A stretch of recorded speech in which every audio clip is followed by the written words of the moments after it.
Hoy conversaré con la doctora Flor Pujol, viróloga molecular, investigadora del IBIT, quien nos ha acompañado en otras ocasiones para hablar de virus, bacterias y diferentes temas científicos. Pero hoy va a ser específicamente sobre ese pequeño virus que ha puesto al mundo entero de cabeza. Vamos a hablar del COVID-19.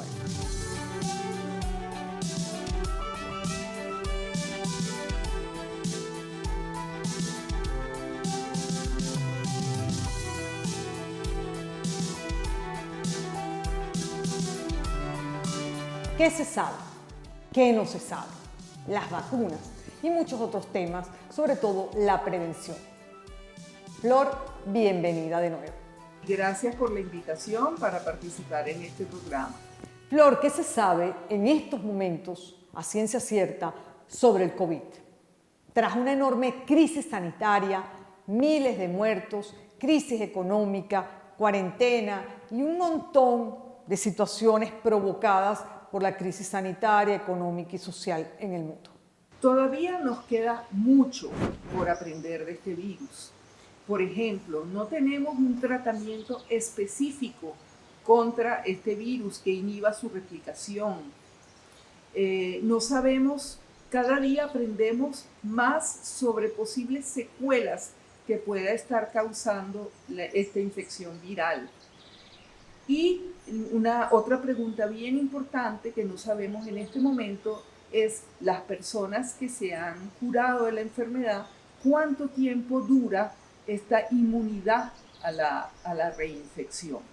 Así que este es un campo en el cual todavía tenemos mucho que investigar. ¿En qué condiciones está América Latina, nuestra región, con relación 5 meses después a Europa, unos cuantos meses más a Asia? ¿Dónde estamos? ¿Cómo estamos? ¿Y qué nos espera? Sabemos que esta epidemia se inició en Wuhan, en China, pero se ha ido moviendo a lo largo del mundo para ser, de hecho, actualmente una pandemia. El epicentro de esta pandemia en este momento está en las Américas. Estados Unidos de Norteamérica contribuye él solo con 1/4 de los casos que tenemos, de los 21 millones de casos o más que tenemos a la fecha. Pero América Latina no se queda atrás. América Latina contribuye con otro 1/4 de estos casos. Es decir, que en las Américas tenemos más de la mitad de los casos que están ocurriendo de COVID-19 en el mundo. Es por eso que en este momento tenemos que estar muy alertas y enfocarnos mucho a la situación norteamericana, pero también latinoamericana. Flor, ¿cómo es la respuesta inmunitaria cuando un virus infecta a un ser humano? Cuando un virus infecta a un humano, pues a un organismo, este monta una respuesta inmunitaria. Es la respuesta de defensa para defenderse de este agente exógeno. Puede ser virus, bacteria, cualquier patógeno. Esto es la norma, pues. Y esta respuesta inmunitaria tiene, digamos, el humano tiene varias herramientas para defenderse contra un agente patógeno. La primera herramienta que conocemos mucho, que hemos oído hablar mucho de ellas, son los anticuerpos. Y porque son fáciles de detectar y son la base de las pruebas rápidas que hemos estado oyendo. Digamos, el individuo monta primero una respuesta de tipo IgM y después una respuesta de tipo IgG. En estos anticuerpos hay una gran variedad contra las distintas proteínas, fragmentos del virus. Y algunos de estos anticuerpos tienen la peculiaridad de ser, digamos, más importantes para nosotros que otros, en el sentido de que proveen inmunidad. Son anticuerpos, lo que llamamos los anticuerpos protectores o los anticuerpos neutralizantes. Son los que están también en el plasma de individuos pacientes convalecientes que nos permiten también una protección. Esos están dirigidos contra pedazos, fragmentos de la proteína de unión al receptor, y por eso esos anticuerpos neutralizan al virus e impiden entonces que el virus pueda seguir infectando a la célula, y por eso son protectores. Sin embargo, además de estos anticuerpos, también se monta lo que se llama una respuesta celular. Los linfocitos, los glóbulos blancos nuestros, los linfocitos B, algunos son específicos, reconocen antígenos del virus, proteínas del virus, y están como un batallón en guardia, pues de guardia, esperando que venga de nuevo el patógeno. Nos volvemos a infectar y esos linfocitos se activan, producen anticuerpos, atacan a las células infectadas e impiden de esta forma que el virus vuelva a hacer por ejemplo, una reinfección. Hemos estado oyendo últimamente que hay algunos casos de reinfección. Es una situación, digamos, no esperada, nueva, desde estos, digamos, 8 meses de epidemia, de casi 6 meses de pandemia que llevamos. Esto probablemente se debe a que algunas personas no montan una respuesta suficientemente vigorosa contra el virus, y entonces las defensas, el número de anticuerpos protectores, el número de células de memoria es bajo, y por ende no monta una suficiente respuesta para evitar una segunda infección. O sea, ya sabemos, es factible, pero sabemos que muchas personas tienen anticuerpos protectores, aunque sean de corta duración, 2-3 meses, y tenemos una respuesta celular que debería protegernos de una reinfección. Eso más o menos es lo que es la inmunidad a este virus. ¿Es posible tener una vacuna en un plazo de 1 año o de 2 años cuando realmente han pasado décadas y no existe la vacuna para otro virus, por poner un ejemplo como el del VIH?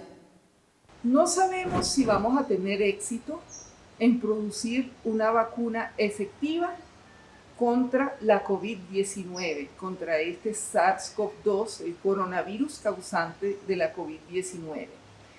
Sí podemos pensar que no va a ser tan difícil como producir una vacuna contra el virus de inmunodeficiencia humana, porque el virus de inmunodeficiencia humana, además de que persiste en el individuo, ha desarrollado numerosos mecanismos para escapar a la respuesta inmunitaria de su hospedero. Este virus no tiene mecanismos tan sofisticados para defenderse del sistema inmunitario, y no existe tanta variedad de virus del VIH como el del VIH en el caso del coronavirus. Podemos pensar que una vacuna única nos protegerá de los coronavirus, de este coronavirus circulante. Sin embargo, tenemos que esperar las pruebas de eficacia para ver si las vacunas que están en curso van a ser eficaces para protegernos y conferirnos una inmunidad protectora. El otro problema que no sabemos es de cuánto tiempo nos van a proveer inmunidad estas vacunas. Es decir, vamos a tener que aplicar retos anuales cada 6 meses de estas vacunas. Estas son interrogantes que todavía no tenemos claras. Flor, estamos en una fase sin duda expansiva del virus en la región y en particular en nuestro país. Y eso es muy preocupante. Es muy preocupante para aquellos que están en primera línea, como los médicos, pero también para todas las personas que por necesidad salimos a trabajar todos los días. Entonces, hay que hablar de prudencia, hay que tener herramientas, pero hay que hablar de prevención. La Academia de Ciencias Físicas, Matemáticas y Naturales de Venezuela, junto a la Academia Nacional de Medicina y junto a otros institutos y asociaciones de salud, elaboraron 10 lineamientos o recomendaciones para atender esta pandemia. Básicamente vamos a resumir algunas de estas recomendaciones. Obviamente, dotarnos de una capacidad diagnóstica que nos permita una detección precoz de casos para poder entonces hacer un seguimiento de los posibles contactos y de esta forma cortar las cadenas de transmisión. Otra recomendación, rodearse de los expertos. Los países que han sido más exitosos en contener su epidemia son aquellos que se han rodeado de expertos, de científicos expertos en la materia y han seguido sus lineamientos. Obviamente que esta pandemia también tiene una afectación importante en aspectos económicos y por eso también es importante atender estos daños, esta afectación que causa la pandemia en aspectos económicos y atender a las necesidades sociales de la población. Esto por dar algunos ejemplos de estos lineamientos. Y para la población, las 3 recomendaciones básicas para atender esta pandemia y cortar la transmisión son las famosas 3M. Mantener la distancia, lavado frecuente de manos y la mascarilla, que ha resultado ser altamente eficiente. El mundo entero está ante la expectativa de qué laboratorio, qué país, quién tiene la cura para lograr acabar con la pandemia que está poniendo en jaque al mundo entero.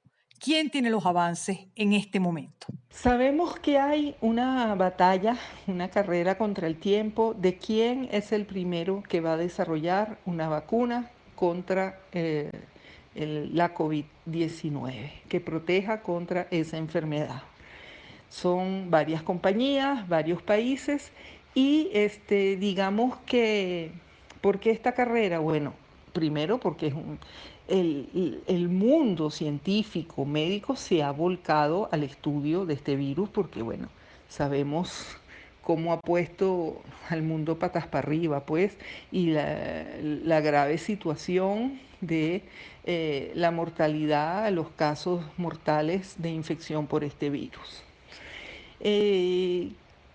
Hay compañías más conocidas trabajando en esto y hay países también desarrollando otros modelos de vacuna. Sencillamente, cada una de ellas tiene que pasar por sus fases, la fase 1, la fase 2. Muchas de estas ya han pasado por estas 2 fases, otras desconocemos si han pasado por estas fases o no. Pero falta la fase más importante que involucra un mayor número de pacientes, que es la fase 3, que es la fase de eficacia. Es decir, yo vacuno y los individuos que recibieron mi vacuna se infectan menos, están protegidos y va a haber un menor número de infectados entre los que recibieron la vacuna con respecto al control, que son los que recibieron un placebo, es decir, no recibieron la vacuna. Para que la vacuna sea efectiva, uno debería pensar con éxito, uno siempre esperaría 95, 100% de éxito, es decir, todos los individuos vacunados están protegidos y ninguno se infectó, sería el 100%. En general, un 70% de protección ya sería bastante interesante porque si 70% de la población vacunada está protegida, ya de esta forma se podría cortar las cadenas de transmisión de estas infecciones virales. Ahora bien, ¿cuál de las formulaciones? Bueno, hay los adenovirus, dependiendo, por ejemplo, la que usa Oxford es un adenovirus de chimpancé, es un virus que estamos usando para que exprese una proteína del coronavirus. Luce interesante porque no hay anticuerpos, nosotros no hemos visto este adenovirus de chimpancé y de esta forma entonces podríamos pensar de que va a ser más efectiva porque esa vacuna no podemos tener anticuerpos previos contra digamos, el vehículo que es el adenovirus de esa vacuna porque si no, no va a ser efectiva. Entonces ahí tenemos ese problema. La vacuna Moderna, que es la de Estados Unidos, es una vacuna de tipo ARN, ha levantado algunas suspicacias, que si es ARN, que se va a integrar en nuestro cromosoma, todo eso es falso, no existe riesgo con esa vacuna. El problema es que requiere cadena de frío, congelación, y entonces eso la vuelve más complicada para su transporte, para su uso, para su logística. De todos modos, la vacuna ideal será la que pase la fase 3, Esto sabemos que es poco probable que ocurra para este año, muy probablemente será para el año que viene, pero tenemos que seguir teniendo buenas expectativas, esperando que se logre obtener una o dos vacunas para la población. Flor, te agradezco haber compartido con nosotros tus conocimientos y sé que esto está todo en una fase de investigación donde los profesionales pues día a día tratan de entender mucho más y comprender qué se sabe y qué no se sabe del virus. Eso es fundamental y sobre todo tratan de alentar y dar conocimientos para poder tener una mejor prevención. Muchas gracias por su atención y por haberme permitido participar en este espacio. Y amigos, para ustedes mi recomendación, que es la que les doy a todos los que me acompañan en el canal, que toda prudencia es poca ante la magnitud del virus. Debemos ser muy prudentes, muy responsables y pensar que si nos cuidamos, cada uno de nosotros, estamos cuidando a nuestro entorno y por lo tanto a nuestro país. Gracias.